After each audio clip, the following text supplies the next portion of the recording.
There's a movement of youth, undocumented students mostly, who are coming out and expressing their voices. This is an ongoing movement that is happening in the recent years. What can you tell me about these efforts? I think that as a movement of young undocumented people, we're at the point where we feel like we need to be at the head of our movement, and that we're ready to give it our all. I mean, we've seen examples with, for example, starting in January with the Trail of Dreams, who decided to be very out about being undocumented and walked from Florida to Washington, D.C., facing politicians, facing anti-immigrants like the KKK. And, in Chicago we had a coming out rally that we called it Coming Out of the Shadows, where 8 undocumented students talked about their histories, and right across the street from the immigration building facing potential detention, even though nothing happened and we're okay. I was part of that group.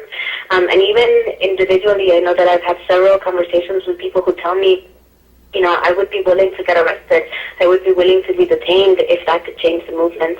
And so I think that, the anger that people are feeling is definitely coming to a boiling point, let's say, where undocumented young people are ready to act without fear. And do you believe this campaign will grow? I've seen many young students across the United States coming out and speaking about their legal status in this country. Do you believe this movement is going to continue growing? I do. I think that it's been growing for a long time. I think especially since 2007, right, which when the DREAM Act came to a vote and it failed. I think that at that point there were a lot of undocumented students who had been in the movement for a while who were saying, how can we make sure that this doesn't happen again? I know that, for example, Muhammad, who right now is in detention, that's when he started organizing, and that's when he founded the website dreamactivist.org. So to make sure that students continue to organize. I think, though, right now, what's been happening is that more and more undocumented students are coming to the forefront of the movement. And we've been trying to do this campaign from Chicago and from around the world on saying, we're undocumented and we're unafraid to speak out and to be involved in our communities. And so I think that this is part of that, right? We went to McCain's office saying that we're undocumented and unafraid of facing the consequences because we believe in the DREAM Act. And so same here. I feel like now it's my turn to be on the outside in Arizona, one of the scariest places for immigrants, and to say I'm undocumented and this is why I'm here. Definitely. It takes a lot of courage to do that, and I appreciate and I thank you for what you are doing and all the guys who are fighting in Arizona and across the United States. My question is also, what's the future actions to be taken in order to support the DREAM Act? What do you ask people to do, and when is this bill going to be put to vote at the Congress? Well, so next step is that this has been a campaign that's been happening for a long time. While the planning doesn't just involve what's happening here in Arizona, but we have teams that have been mobilizing in our own states in order to push our legislative targets forward. So, for example, there's going to be civil disobedience actions happening in Los Angeles coming up in solidarity with Lisbeth, right, who was detained and who was from Los Angeles to push the DREAM Act forward. There's actions happening in Chicago, in Kansas, in Michigan, as well as other states that we've been organizing with, New Jersey, Indiana, Texas. And so all of these young people are using the energy, the anger, the frustration that they are feeling, not just about their lives, but about seeing their friends being put into detention. And ideally, what we want is for them to push forth, use all of that to push forward the DREAM Act. And so actually, if you go to the website, thedreamiscoming.com, there's a map at the bottom that puts you in contact with all of the local happenings around our project. Great. Now, I believe that because of this movement, this is something very beautiful happening in front of our eyes. These young leaders like yourself, you're promoting change and also consciousness in our communities in order to achieve social justice that is not only for undocumented students, but also to all undocumented immigrants who are living in this country. Many kids like yourself, many people who have grown in this country, were raised in this country knowing that you were undocumented.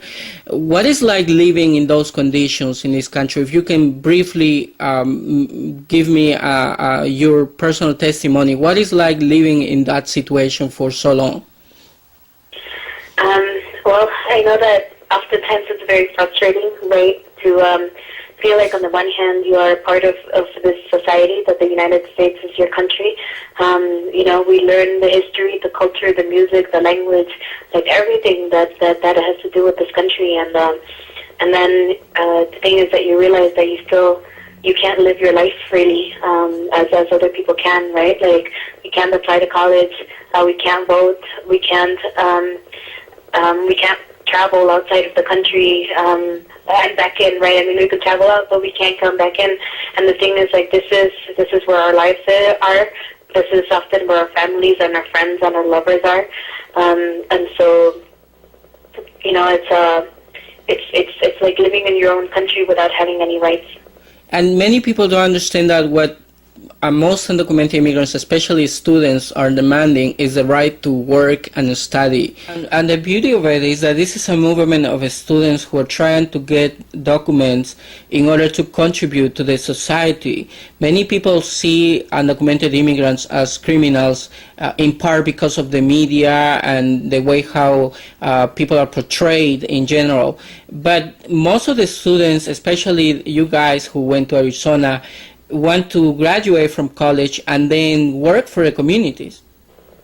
Right. I mean, that's really all we're asking for. A reporter today asked me, and why haven't you just become legal? Why haven't you just legalized, right? Why haven't you become a citizen? And I mean, it's the same question that a lot of people have for undocumented people. And the thing is, there is no way to become a citizen if you're here undocumented. There is no path to legalization. And for those who are trying to apply, sometimes it takes like 15 years to be able to come to the country legally. And so that's exactly what we're asking for when we talk about the DREAM Act. All we're asking for is a path to legalization and a path for us to be able to be here legally in the country. Exactly. Do you believe that the DREAM Act is going to be passed this year? I'm not sure. That this is a movement that is, I think, very well organized and very intelligent. So what we are doing is not without a legislative strategy, right? According to the timeline that we have until the end of June, mid-June to the end of June in order to pass the DREAM Act, because after that there's legislative hearings and, senators go on their break and then there's elections. And so we know that we have until the end of June to pass the DREAM Act. We've been meeting with a lot of legislators in Washington, D.C., who tell us that they do see a chance for the DREAM Act to pass this year, but what they need is for the community to mobilize and support the DREAM Act, and at the same time for legislators to step up and push the DREAM Act forward. Also know some people who are undocumented who prefer to stay living in the shadows, because once their name is in the system, they are most likely to get deported, and all the efforts of the lifetime will be destroyed. So many people don't understand that the current system doesn't allow undocumented immigrants to legalize their status. Therefore, many people are living lives of second-class citizenship. Yeah, I mean, if we don't do anything, nothing will change. But if we are able to, to push ourselves to face our fears, I think that a lot of things can change in this world. One of the things that I started feeling was that, once you lose that fear of being detained, your whole world perspective changes. Absolutely, and I hope many people will change their ideas about the immigrant communities, and especially those who base their anti-immigrants actions on race and discrimination. People need to be aware that at the end of the day, we all belong to the same world, and we are becoming, more united by these actions for social justice and divided by racism. What is happening in Arizona, it's amazing how the whole nation has reacted. Do you believe in Arizona this racist law, SB 170, will be repealed eventually? I really hope so. I know that there's a lot of organizations who are talking about it being unconstitutional and racial profiling, and it seems like a horrible thing to me. There's really, how can you tell if someone is an undocumented immigrant?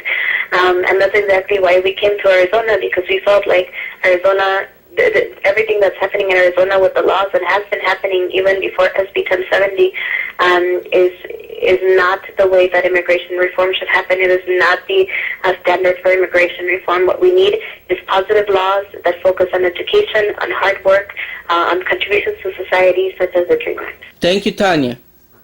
Thank you, Carlos.